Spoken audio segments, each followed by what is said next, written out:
नमस्कार, सुदर्शन न्यूज में आपका स्वागत है। मैं हूं मुकेश कुमार और आप देख रहे हैं जवाब तो चाहिए। जवाब तो चाहिए में आज हम बात करेंगे कर्नाटक में कांग्रेस के जीत की, चर्चा करेंगे जीत के पीछे की कहानी की और जानने की कोशिश करेंगे कि यह जीत कांग्रेस की जीत है, उसके द्वारा उठाए गए मुद्दों की जीत है या यह जीत महज एक परंपरा का निर्वहन है। उस परंपरा का निर्वहन जो पिछले 38 वर्षों से कर्नाटक की जनता निभाते आ रही है। हिमाचल, राजस्थान और कर्नाटक में यह परंपरा चली आ रही है। हर पार्टी ने अपनी तरफ से इस परंपरा को तोड़ने की, इस रिवाज को बदलने की पुरजोर कोशिश की, लेकिन जनता ने तय किया है कि अभी परंपरा कायम रहेगी तो यह कायम है। लोकतंत्र में जनता जनार्दन होती है और कर्नाटक की यदि बात करें तो सरकार अच्छा काम करे या खराब, जनता उसे दोबारा मौका तो देती है लेकिन लगातार दोबारा मौका नहीं देती। ऐसा क्यों है? क्यों जनता अच्छे काम के आधार पर सत्तारूढ़ दल को नहीं दोहराती है? यह पहेली सुलझनी अभी बाकी है। लेकिन कर्नाटक चुनाव में बड़े हो या छोटे नेता, किसी की भी जीत हो या किसी की भी हार, उसके अलग अलग मायने हैं। लेकिन उनसे ज्यादा उन नेताओं की हार और जीत के मायने हैं जो चुनावी मुद्दों से सीधे जुड़े हुए। खासतौर पर अगर कर्नाटक की बात करें तो नैरेटिव सेट करने की कोशिश हुई थी और हर एक पार्टी अपने अपने मुद्दों के साथ एक नैरेटिव को जोड़ करके इस चुनाव प्रचार में उतरे थे। बीजेपी युवा मोर्चा के नेता प्रवीण नेतारू की हत्या के आरोपी पुत्तूर बड़े अंतर से चुनाव हार गए और दूसरी तरफ हिजाब प्रकरण में जिसे सर तन से जुदा कर देने की धमकी मिली थी, वो चुनाव जीत कर आ गए।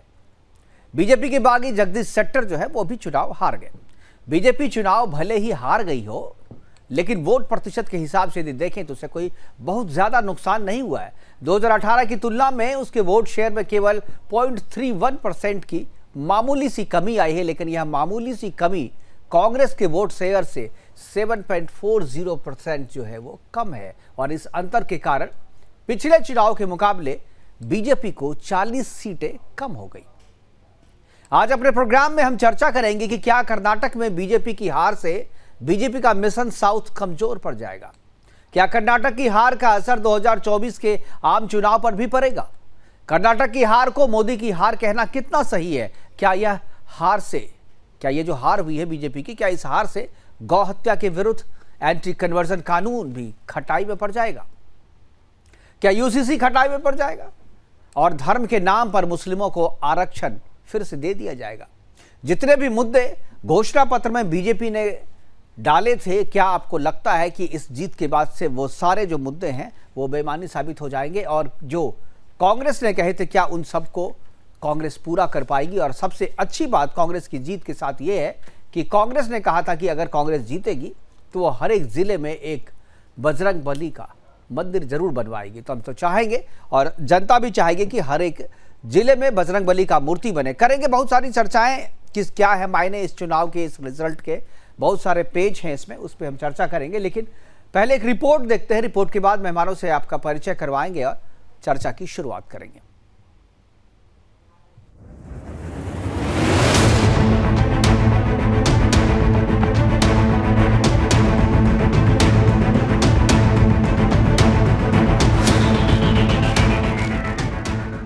कर्नाटक के रण में बीजेपी को करारी हार का सामना करना पड़ा है। बीजेपी की रणनीतियां पूरी तरह असफल हो गईं।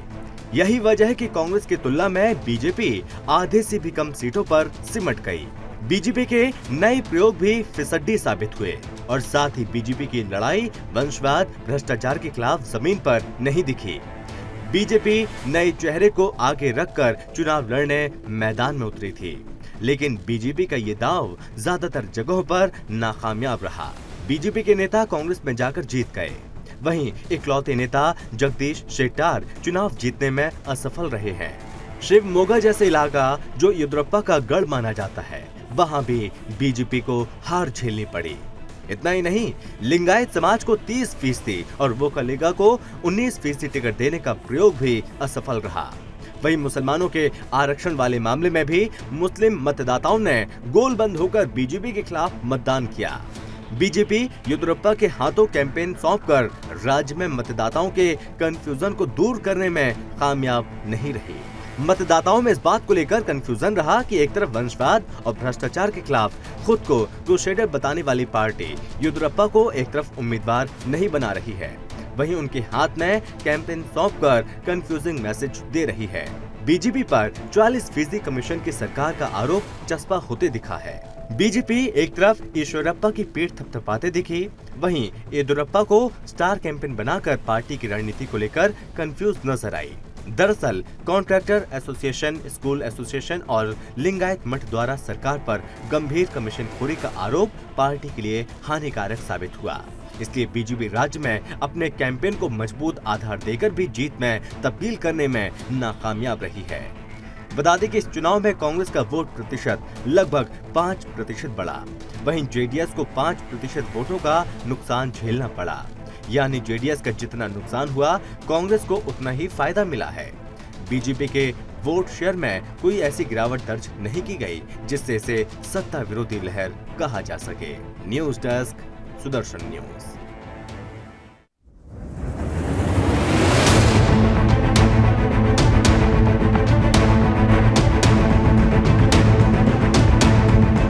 कर्नाटक के चुनाव में एक तरफ क्रोनी कैपिटलिस्ट की ताकत थी, दूसरी तरफ गरीब जनता की शक्ति थी और शक्ति ने ताकत को हरा दिया। और यही हर स्टेट में होगा। Yeah, the results are now coming in the final stages. We have been not able to make the mark in spite of a lot of efforts have been put up by everybody, right from our Prime Minister to the workers. Congress has able to make the mark. तो 0.031% का नुकसान, 7.40 का vote share का अंतर और 40 सीटों का नुकसान, बहुत बड़ा अंतर।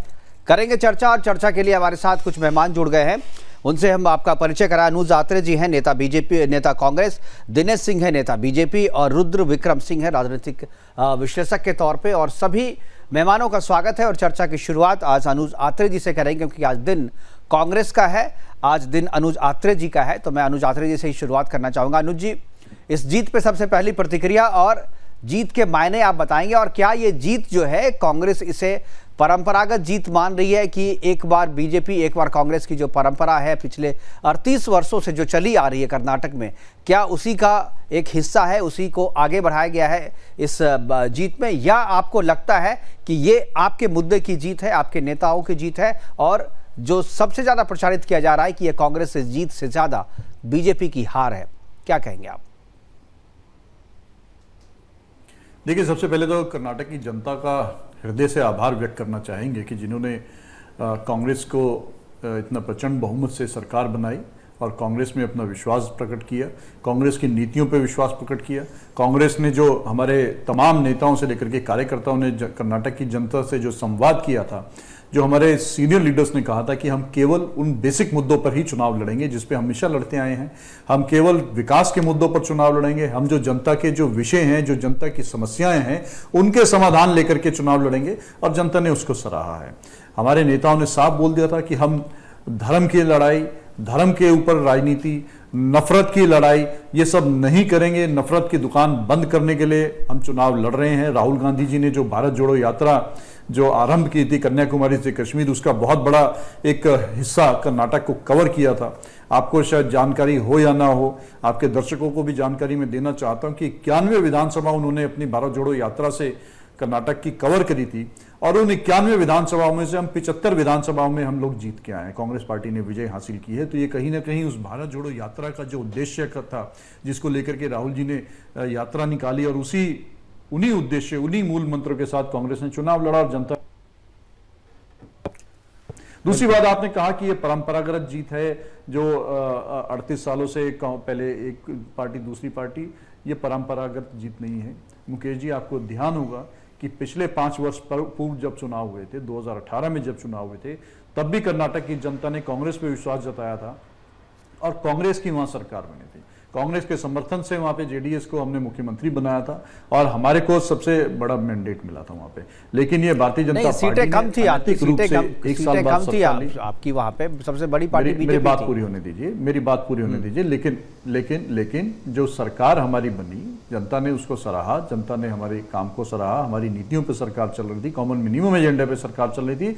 लेकिन बीजेपी को मैंडेट नहीं था, बीजेपी को सरकार बनाने के लिए मैंडेट नहीं था। ये पीछे के रास्ते से जो ये सरकार बनाने का जो खेल खेलने का काम किया है इन्होंने 9 वर्षों में, वही कर्नाटक में दिखाया इन्होंने, और जिसको जनता ने नकार दिया। जनता ने बिल्कुल उसको पसंद नहीं किया और अब उसी का नतीजा ये हुआ कि इस चुनाव में कांग्रेस प्रचंड बहुमत, पूर्ण बहुमत के साथ कांग्रेस की सरकार बनाने का काम कर्नाटक की जनता ने किया है, जिसका हम हृदय से आभार व्यक्त करते हैं, उनका स्वागत करते हैं, उनका धन्यवाद करते हैं। यह भारतीय जनता पार्टी की भाषा है कि जो धमकी देते थे कर्नाटक की जनता को चुनाव में कि अगर बीजेपी की सरकार नहीं बनी तो कर्नाटक में दंगे करवा देगी, अगर बीजेपी की सरकार नहीं मिली तो मोदी जी का आशीर्वाद नहीं मिलेगा।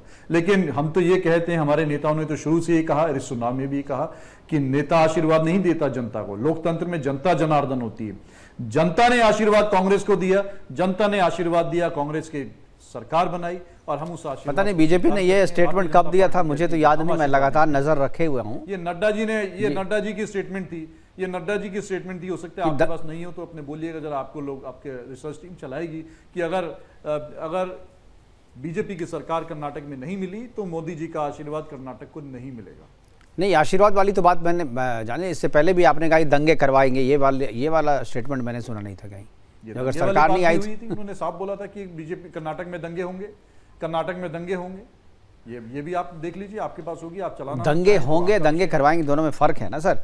दिनेश जी, चलिए यही सवाल जो है दिनेश जी से भी है। दिनेश जी, जो जब बात अनुज आत्रे जी कह रहे हैं उन्होंने कि बीजेपी की सरकार नहीं आई तो दंगे होंगे, चलिए ठीक है, आपने सबसे पहले तो कर्नाटक में होंगे वहां पे। कर्नाटक की जनता ने जो जनादेश दिया है उसको विनम्रता पूर्वक हम स्वीकार करते हैं और कांग्रेस के और कांग्रेस के साथी को भी इसके लिए बधाई देता हूं कि उनकी वहां जीत हुई है। जनता से इन्होंने जो वादे किए हैं अपने मैनिफेस्टो में उसको जल्द से जल्द लागू करें, कि जैसे कि इनके नेता कह रहे हैं कि पहले कैबिनेट में करेंगे। कई राज्यों में अभी तक जनता इंतजार कर रही है, ऐसा कर्नाटक की जनता को इंतजार न करना पड़े, नंबर 1। दूसरी चीज ये है कि जो कांग्रेस, अभी अनुज जी को हम बड़ी देर से सुन रहे थे, तो अनुज जी कह रहे थे कि नफरत की दुकान बंद हो रही है। अभी भी बैठ के वो नफरत की ही बात कर रहे हैं। कम से कम अब तो नफरत की दुकान बंद कर दीजिए। बाकी तो आपने इमरजेंसी में नफरत की दुकान खोली, 84 में नफरत की दुकान खोली, सिर्फ आप नफरत की, मनमोहन सिंह के समय में भी आपने नफरत की दुकान खोली, हमेशा आप सिर्फ नफरत की दुकान ही सजाते रहे हैं। तो इसलिए कृपया करके अब आपकी जीत हुई है तो उसको बड़े मन से स्वीकार कीजिए। और कांग्रेस पार्टी, मुकेश जी अब भी नहीं बता पा रही को जीत किसकी। ये एक बार भी नहीं कह रहे हैं कि जीत राहुल गांधी की है, एक बार भी नहीं कह रहे हैं कि जीत प्रियंका गांधी की है। तो इसलिए हार जरूर बता रहे हैं कि मोदी जी की है, ये हार बता रहे हैं। और मुझे ये लगता है कि अगर आप देखिए अनुज भाई, जब आप देखते हैं हार जीत का विश्लेषण करते हैं, आप वरिष्ठ हैं, हम सब साथ ही उठते बैठते हैं, लेकिन जब आप विश्लेषण करेंगे तो देखेंगे कि भारतीय जनता पार्टी के वोट शेयर में बहुत ज्यादा अंतर नहीं पड़ा है। वो हम सीटों में नहीं कन्वर्ट हुई बात है, हार तो हार है, उसको स्वीकार करना पड़ेगा और हम स्वीकार कर भी रहे हैं।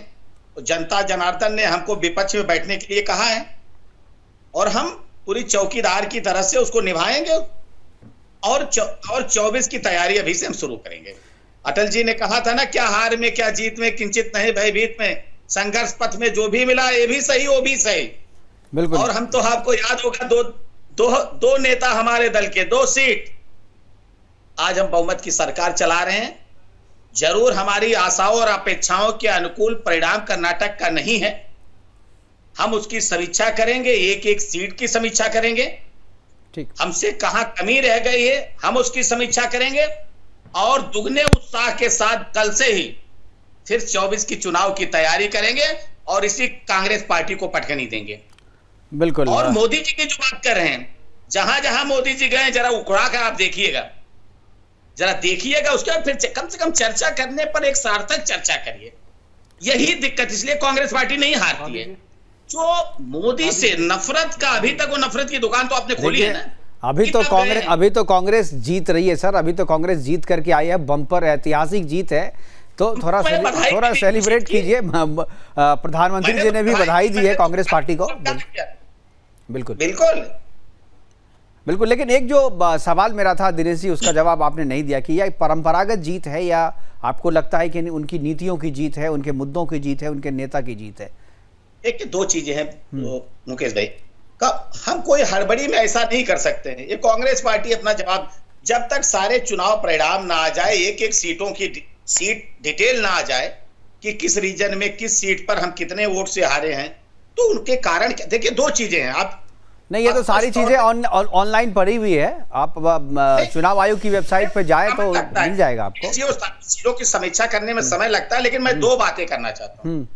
कर्नाटक की जनता ना तो भारतीय जनता पार्टी से नाराज थी, ना मोदी जी से नाराज है, लेकिन कहीं ना कहीं अब वो क्या कारण रहे हैं, वो शायद कांग्रेस पार्टी अपनी बात को अच्छे से समझा पाई है। मुझे लगता है कर्नाटक की जनता बीजेपी और कांग्रेस दोनों से खुश है, लेकिन कांग्रेस से ज्यादा खुश है शायद, इसीलिए। और आपने जो कहा कि परंपरागत, देखिए हमने उस मिथक को तोड़ा था, एक बार भाजपा एक बार कांग्रेस, एक बार भाजपा एक बार, हमने कई राज्यों में तोड़ा था। मैं वही कह रहा हूँ, सभी राज्यों में टूट गया। 3 राज्य जो हैं अभी वहां पर बचे हुए, राजस्थान, हिमाचल और कर्नाटक। हिमाचल में भी आपकी हार यही हुई, और हिमाचल में भी आपने रिवाज को बदलने के लिए कैंपेन चलाया था, लेकिन जनता ने रिवाज को नहीं बदला और उसी को परंपरा को कायम रखा जनता ने। इसीलिए मैं यहाँ पर ये कह रहा हूँ कि क्या ये परंपरा की जीत है या आपको सही में लगता है कि कोशिश की जीत है, यानी परंपरा को हराने की जो कोशिश है उसकी हार है और परंपरा की जीत है। हमारे साथ रुद्र विक्रम सिंह जी हैं, उनसे मैं जानना चाहूँगा, पॉलिटिकल एनालिस्ट है। रुद्र विक्रम सिंह जी, क्या आपको लगता है कि यह जो जीत हुई है कर्नाटक में डेफिनेटली कांग्रेस की एक बड़ी जीत है, और अब तक लगता है कि इतनी ज़्यादा सीटें जो है किसी भी राजनीतिक दल को वहाँ पर एक राजनीतिक दल को नहीं मिली थी, और इस लिहाज से ये ऐतिहासिक जीत है। लेकिन जो मैं कह रहा हूँ कि जो 3 राज्यों में, राजस्थान, हिमाचल और कर्नाटक में जो एक परंपरा बनी हुई है, कर्नाटक में पिछले 38 वर्षों से एक बार बीजेपी और एक बार कांग्रेस का चलन चलता आया है, चाहे सरकार अच्छा काम करे बुरा काम करे। मैं ये नहीं कह रहा हूँ कि इस बार बीजेपी ने अच्छा काम किया था और पिछली बार कांग्रेस ने खराब काम किया था। काम का आकलन जो है वो वहाँ की जनता करती है, लेकिन जनता काम का इनाम लगातार सीधे तौर पे नहीं देती है, फिर अगले 1-5 साल का गैप करके अगले साल देती है। तो क्या आपको लगता है यह जो जीत है वो उसी परंपरा के नाम होनी चाहिए कि जनता ने उसी परंपरा का निर्वहन किया है, या आपको लगता है कि सही में बीजेपी की नीतियां जो है या बीजेपी का जो घोषणा पत्र है उसको रिजेक्ट किया गया, कांग्रेस की नीतियों को और कांग्रेस के घोषणा पत्र को एक्सेप्ट किया? रुद्र विक्रम जी, देखिए, मुझे लगता है कि जो सबसे बड़ा रोल इस चुनाव में हुआ, और जो एक बात देखिए, सबसे पहले मैं ये बात कह दूं कि जो लोग कह रहे हैं कि राहुल जी ने वहां पे यात्राएं की 51 सीट में, 91 सीट में यात्राएं की, 75 सीट में जीत हुई, तो मैं इस बात को बहुत तवज्जो नहीं देता हूं, क्योंकि हिमाचल में तो वो एक भी यात्रा नहीं की, फिर भी वहां कांग्रेस की सरकार बन गई, क्योंकि वहां की लोकल कांग्रेस की लोकल लीडरशिप ठीक ठाक थी, अच्छे से काम किया। और एक यहाँ भी कर्नाटक में भी एक बड़ी वजह मैं मानता हूँ कि वहां की जो कांग्रेस की लोकल लीडरशिप थी वो उन्होंने जमीनी स्तर पे काम किया, अच्छे से काम किया। और बीजेपी मुझे लगता है कि लोकल लीडरशिप वहां पे नहीं दे पाई कोई खास चेहरा, क्योंकि देखिए हर चुनाव मोदी जी के नाम पे नहीं जीत सकते, ये समझना पड़ेगा कि हर चुनाव नहीं जीत सकते, आपको हर राज्य में योगी जी जैसा चेहरा आपको देना पड़ेगा, जिससे कि कम से कम उसके नाम पे भी कुछ वोट आए। तो एक वजह तो यहाँ ये हो गई। दूसरी वजह देखिए, इस देश में हालांकि करप्शन अब तो आएगी ही जब बोलेंगे तो जी।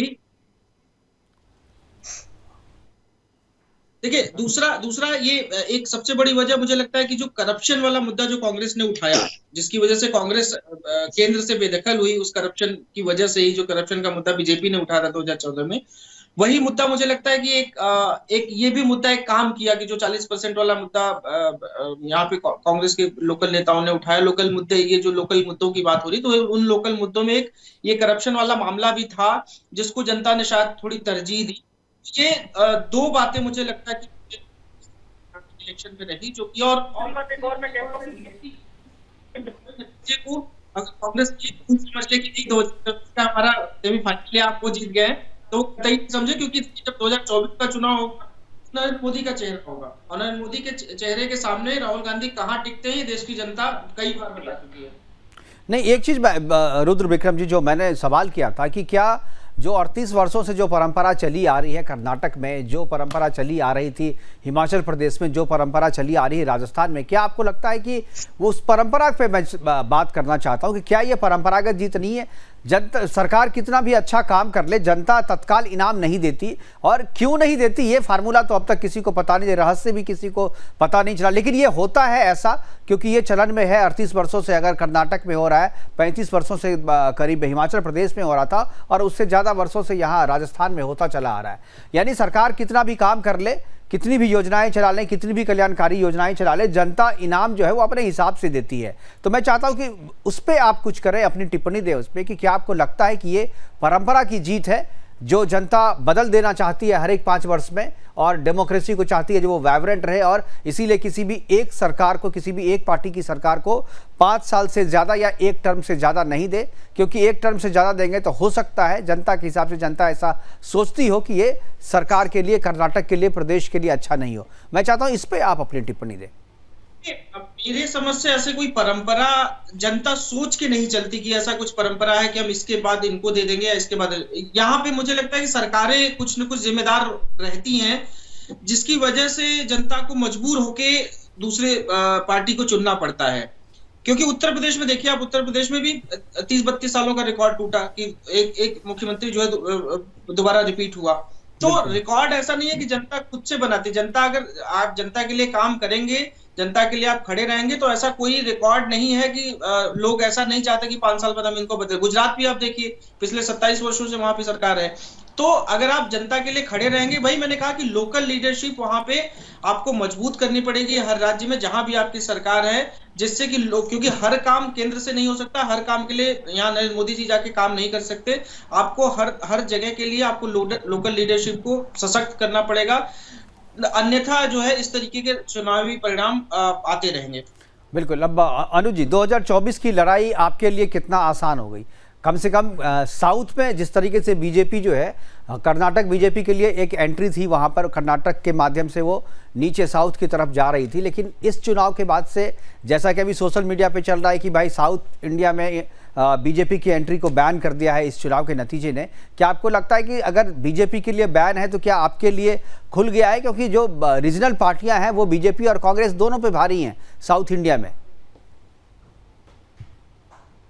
अनुज जी देखिए, रीजनल पार्टीज भले ही हाँ, मेरी आवाज़ आ रही है आपको? जी आ रही। हाँ, देखिए आपने बिल्कुल ठीक बोला कि बीजेपी के लिए तो निश्चित तौर पे एक इकलौता राज्य था कि जहाँ पर बीजेपी की थोड़ी बहुत सीटें आती थी, वरना तो और कहीं इनका कोई आधार नहीं है। सब जगह इनकी जमानतें जब्त होती हैं, इनके कहीं कोई इक्का दुक्का कोई विधायक या सांसद जीत जाए तो जीते। लेकिन कांग्रेस का तो हर प्रदेश में जनाधार है, हर प्रदेश में हमारा संगठन है, हमारा हर ब्लॉक से लेकर के हर बूथ तक हमारा जनाधार है, हमारा संगठन है, हमारे कार्यकर्ता हैं, हमारे वोट हैं।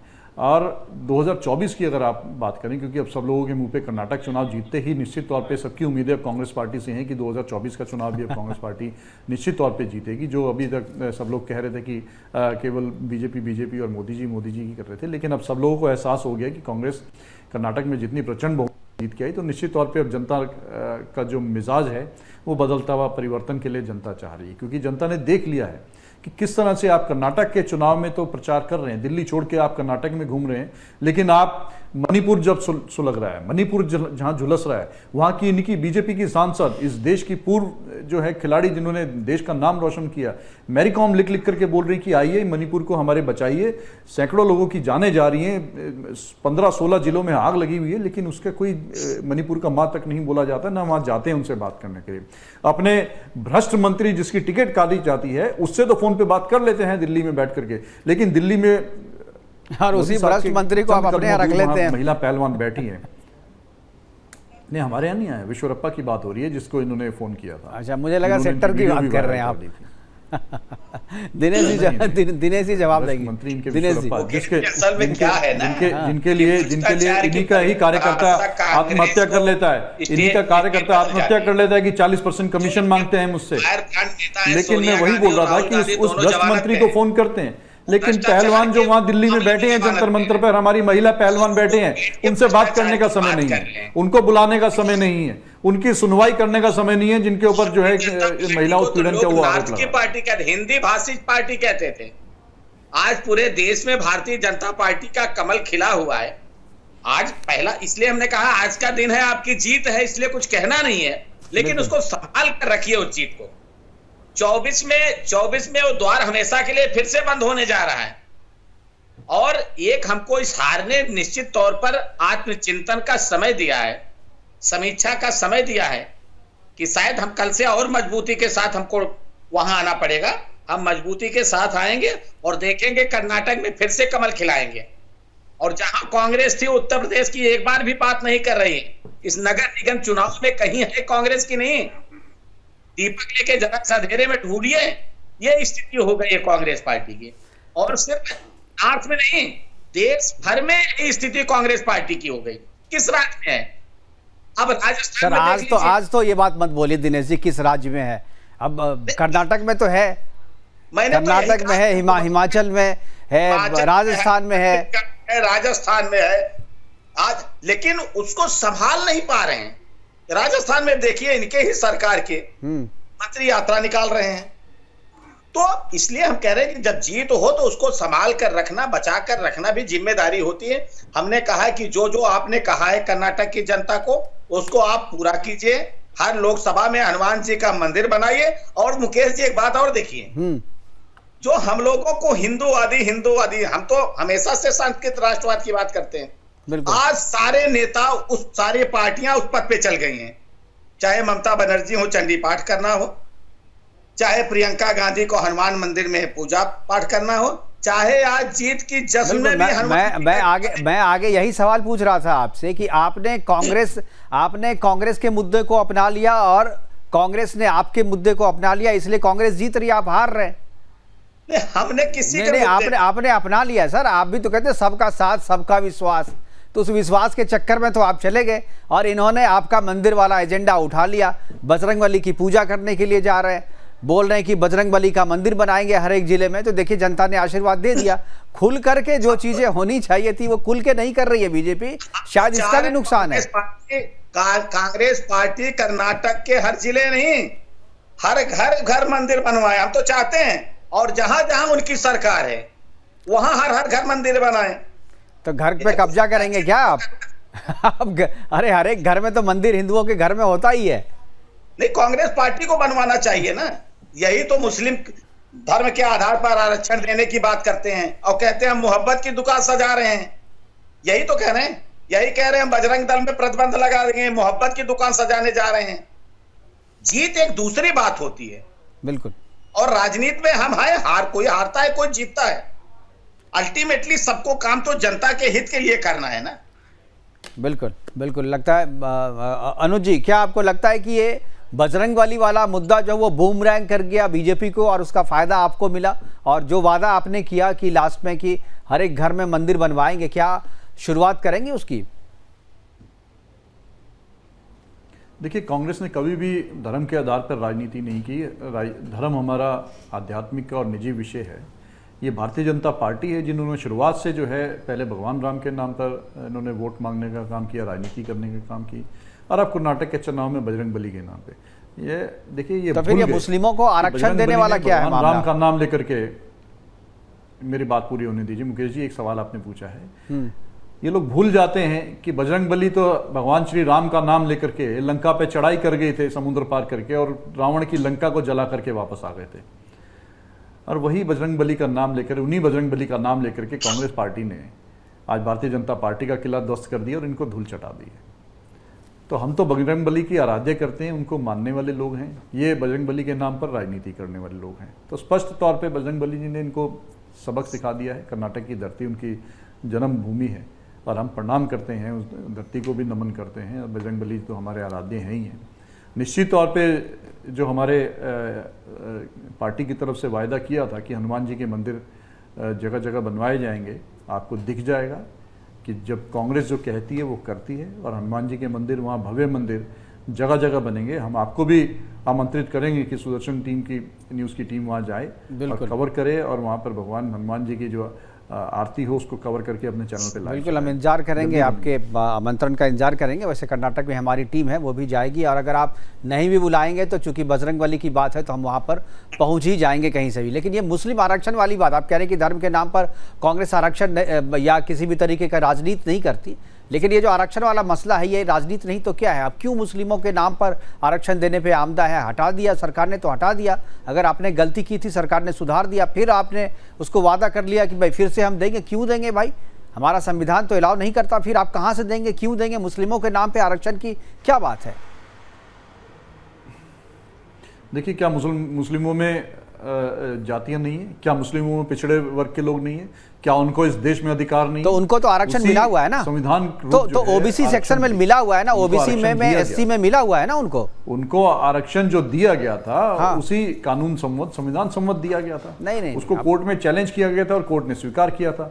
तो मैं वही बोल रहा हूँ कि उसी के तहत कर्नाटक में जो भी होगा, किसी का भी आरक्षण का अधिकार छीना नहीं जाएगा। कोर्ट में स्वीकार नहीं किया गया है सर। अनुज जी कोर्ट ने कहा था कि पिछड़े हुए मुस्लिम समाज के लोग, जो पिछड़े हुए लोग हैं, तो मुस्लिम समाज के पिछड़े हुए लोग को एससी के नाम पे और ओबीसी के नाम पे, ओबीसी सेक्शन में उनको भी आरक्षण है, एससी सेक्शन में भी उनको आरक्षण है। अलग से 4% देने का क्या मतलब है? 27% जो ओबीसी का आरक्षण है उसमें भी मुसलमान है, 15% जो एससी का आरक्षण है उसमें भी मुसलमान है, फिर अलग से 4% दे करके आप धर्म के नाम पर विभाजन कर रहे हैं। आप कह रहे हैं कि हम धर्म की राजनीति नहीं कोई करते। नया काम नहीं करने जा रही है कांग्रेस पार्टी। मुकेश जी, कोई नया काम पहले भी वहां थी। भारतीय जनता पार्टी ने कहीं ना कहीं तुष्टिकरण की राजनीति के तहत उसको व्यवस्था, मुस्लिम प्रताड़ित करने का जो एजेंडा रहता है मुसलमानों को, नहीं ये तो कहीं से भी एक्सेप्टेबल नहीं है, ये कहीं से भी समझ में नहीं आता है। लेकिन कांग्रेस पार्टी का मानना है कि सबको मुख्य धारा में लाया जाए, सबको समान अधिकार मिला जाए, सबको मुख्य धारा में जोड़ने का काम किया जाए, जो किसी भी धर्म के हों, किसी भी समाज के हों, किसी भी। तो ये आप मुख्य धारा में ला रहे हैं, या ये जो 4% इस्तेमाल होगा वो तो किसी का हक ही मारा जाएगा ना? ओबीसी का हक मारा जाएगा या एससी का हक मारा जाएगा? कोई नहीं, पहले भी हक नहीं मारा गया था। नहीं, पहले भी जो व्यवस्था की थी, आप लोगों ने केवल तुष्टिकरण के नाम पे बिना सोचे समझे, बिना किसी होमवर्क के ये ऐलान कर दिया धर्म के नाम पर आरक्षण। ये धर्म के नाम पे आरक्षण हमारा संविधान किसी भी तरीके से एक्सेप्ट नहीं करेगा और कोर्ट में तो ये खारिज हो जाएगा आपका, जहां तक मुझे लगता है। रुद्र विक्रम जी, क्या आपको लगता है कि धर्म के नाम पर राजनीति करने का आरोप कांग्रेस बीजेपी पे लगाती है, लेकिन अब कर्नाटक चुनाव में खासतौर पर अगर देखें तो बीजेपी के एजेंडे पे ही कांग्रेस चलती रही और इसी एजेंडे के कारण जो है जनता ने कांग्रेस को ज्यादा पसंद किया बीजेपी से? देखिए, धर्म के आधार पर जो आरक्षण वाली बात हो रही थी, सबसे पहले अगर मैं उसकी बात करूं तो बिल्कुल, और जो वहां पे एक सुप्रीम कोर्ट का मामला भी शायद उसमें चल रहा है, उसमें भी शायद कुछ स्टे वगैरह लगा हुआ है इस विषय को लेकर। बिल्कुल, तो ये तो एक देखने वाली स्थिति होगी कि कब कैसे ये लागू करेंगे जो इन्होंने वादा किया था। और दूसरी बात, देखिए, बिल्कुल आपने बिल्कुल ठीक बात कहा कि बीजेपी ने जो कांग्रेस का मुद्दा ले लिया, कांग्रेस ने बीजेपी का मुद्दा ले लिया। जो कांग्रेस, देखिए, बीजेपी का जो पूर्व वोटर इनके नाना जी कहा करते थे, जो संघ के थे, कि वो अगर आपको अखाड़ा आपको अपना चुनना पड़ेगा, अगर आपको राजनीति प्रतिद्वंदिता में जाना है तो आपको अपने अखाड़े में दूसरे खिलाड़ी को लेके आना पड़ेगा। तो कर्नाटक में शायद भाजपा जो है अपने अखाड़े में इनको लेके नहीं आ पाई, अखाड़ा उनका रह गया, मुद्दे शायद उनके रह गए। इसी वजह से जो हार देखनी पड़ी भारतीय जनता पार्टी को, वो उसकी वजह से ही मुझे आपने ये बिल्कुल सही बात कहा कि ये अब इनको देखना पड़ेगा। और तीसरी बात, देखिए, एक और जो कर्नाटक में जो कांग्रेस ने वादे शुरू किए ना, जो हिमाचल में इन्होंने फ्री वीज के और वादा किया, जो रेवड़ियां बांटने वाले वादे किए, ये भी एक बहुत गलत परंपरा जो है हिंदुस्तान में सेट हो रही है, जो एक दिल्ली से एक इंसान ने शुरू किया और ये देश भर में ये फैल रहा है ये मामला, ये जो रेवड़ियां बांटने वाला सिस्टम, ये भी एक बहुत ही गलत ट्रेंड सेट हो रहा है। और अगर ऐसे ही चलता रहा तो एक गंभीर परिस्थिति देश को देखना पड़ेगा कि, और क्योंकि परिणाम भी उसी तरीके से आ रहा है। आप देखिए, हिमाचल में भी इस तरीके के वादे किए गए, वहां भी परिणाम ठीक मिले, कर्नाटक में भी इस तरीके के वादे किए गए। ये तो फ्री वीज वाले में तो देखिए सब कोई ना कोई, चाहे बीजेपी हो या कांग्रेस हो या आम आदमी पार्टी हो, हर एक पार्टी जो है अपने अपने तरीके से जो है फ्री में जनता को दे करके प्रलोभन तो देती ही रहती, क्योंकि चुनाव जीतना है तो उन्हें लग रहा है ये सबसे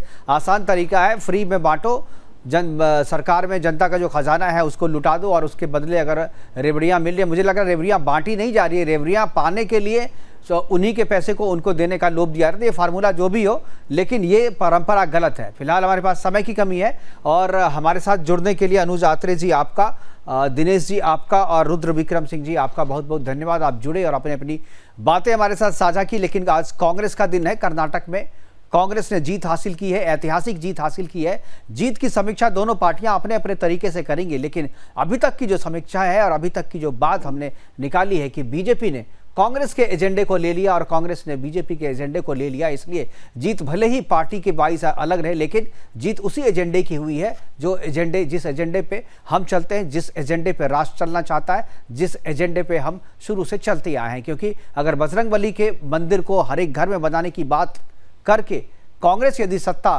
पे फिर से वापसी करती है, सत्ता अगर हासिल करती है, जनता का प्यार हासिल करती है, तो यही बात अगर बीजेपी जोर शोर से कहती तो शायद बीजेपी को भी जनता का वही प्यार मिलता। लेकिन बीजेपी कहीं ना कहीं इस बात में पिछड़ गई और उन्हीं के मुद्दे पर कांग्रेस ने उन्हें पछाड़ दिया, उन्हीं के अखाड़े में। फिलहाल अभी के लिए इतना ही, दीजिए इजाजत, नमस्कार।